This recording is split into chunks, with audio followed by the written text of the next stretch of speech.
Phonemes are the quantum semantic elements out of which the brain constructs language.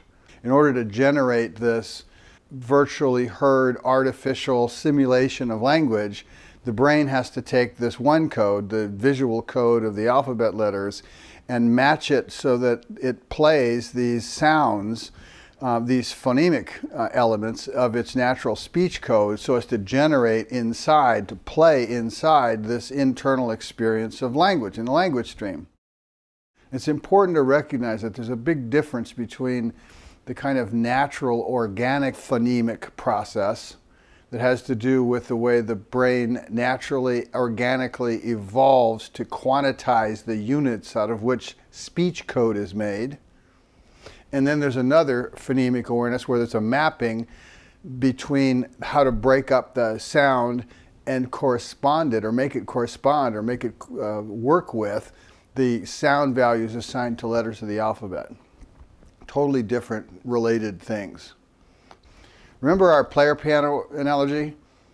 Now think of that again. So we've got this scroll that's got code on it, and it's going through this elaborate mechanism to play the keys on the piano, and when it all works just right, the result is music that you can understand. It's intelligible to you.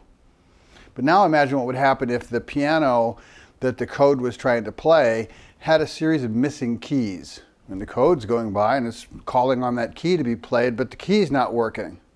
What would happen to the music?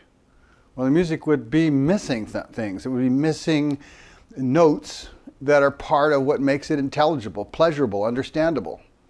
And so too with reading, whether it's because of an impoverished or insufficiently rich learning environment, or an innate deficiency in the brain's ability to process sound auditorily, neurologically, you end up with insufficient number of elements for this whole assembly to work. Just like in the player piano, where the scroll's calling on keys to be played that aren't there, when in the case of reading, if the mind hasn't already made the kind of key sound distinctions that the reading process has to map over to and play, it's not going to result in intelligible internal speech.